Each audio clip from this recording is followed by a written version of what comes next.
इस वीडियो में हम पहले बाइनोमियल थ्योरम को कॉम्पैक्ट फॉर्म में कैसे लिखते हैं और उसको कैसे एक्सपेंड करेंगे पहले वो पढ़ेंगे, फिर a माइनस बी की पावर होल n का एक्सपेंशन पढ़ेंगे। ठीक है, देखो पहले बाइनोमियल थ्योरम को लिख लेते हैं।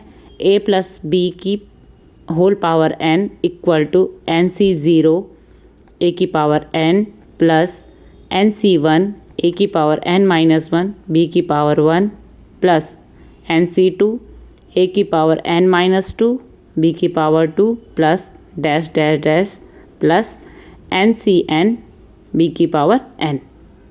ये तो हो गया हमारे पास बाइनोमियल थ्योरम, ये ऑलरेडी एक्सटेंडेड फॉर्म है।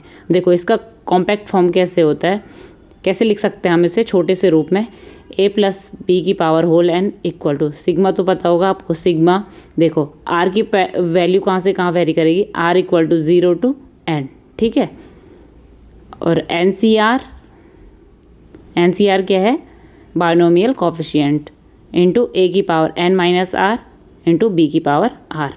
देखो इसको एक्सपेंड करके भी बताती हूँ कैसे वैल्यू पुट करनी। देखो एन सी, पहले r की वैल्यू 0 रखो, तो एन सी 0 a की पावर n माइनस 0 b की पावर 0 प्लस वैसे ही r की वैल्यू 1 रखो, एन सी 1 a की पावर n माइनस 1 b की पावर 1 प्लस अब 2 रखो, r equal to 2, N C 2 a की पावर n माइनस 2 b की power 2 plus dash dash dash कहाँ तक, एन सी r की पावर n तक, n a की पावर n माइनस n 0 हो जाएगा, उसकी वैल्यू 1 इंटू बी की पावर n। देखो सेम वही हो गया ना, एक्सटेंडेड फॉर्म जो बाइनोमियल थ्योरम की है।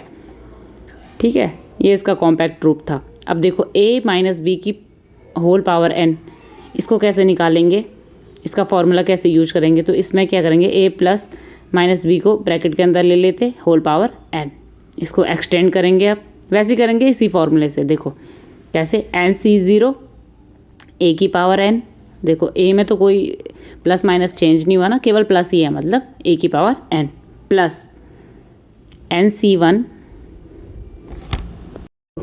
वन a की पावर n माइनस 1। देखो b क्या है, माइनस b है, तो माइनस b की पावर 1 ऐसे लेंगे। ठीक है, वैसे ही नेक्स्ट टर्म क्या होगी, प्लस एन सी 2 a की पावर n माइनस 2 और b की पावर माइनस b की पावर 2, क्योंकि b की जगह माइनस b है, प्लस एन सी 3, एक और टर्म लिख लेते हैं अच्छे से समझ आएगा, एन सी 3 a की पावर n माइनस 3 और माइनस b की पावर 3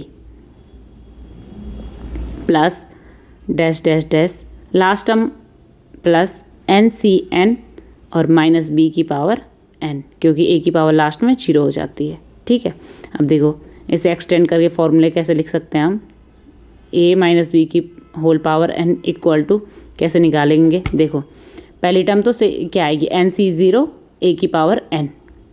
सेकेंड टर्म में देखो b नेगेटिव है और उसकी पावर ऑड है, तो मतलब पूरी टर्म 0 हो जाएगी, माइनस हो जाएगी, sorry, minus N C 1 a की पावर n माइनस 1 b।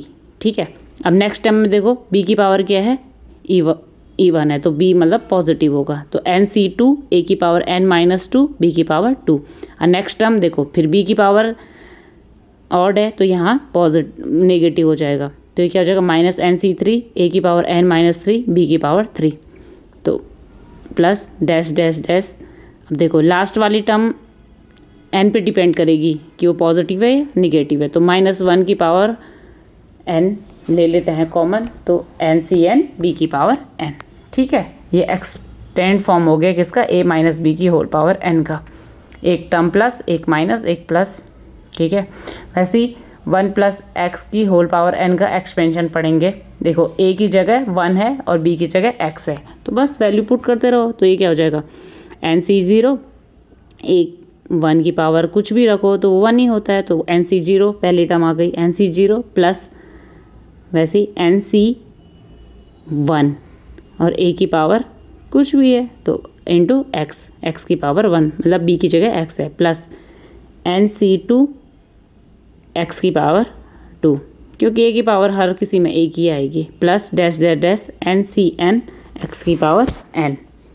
वैसे ही एक्सपेंशन पढ़ेंगे हम 1 माइनस एक्स की पावर n का, ठीक है, एक टर्म प्लस एक माइनस, वैसी जैसे a माइनस बी का होल पावर n का एक्सपेंशन है। तो क्या हो जाएगा, NC0 माइनस NC1 x, फिर प्लस NC2 एक्स स्क्वायर, फिर next term negative minus NC3 x cube plus dash dash dash, last term किस पे करेगी, n पे डिपेंड करेगी। तो क्या होगा, प्लस -1 की पावर n NCn x की पावर n। ठीक है।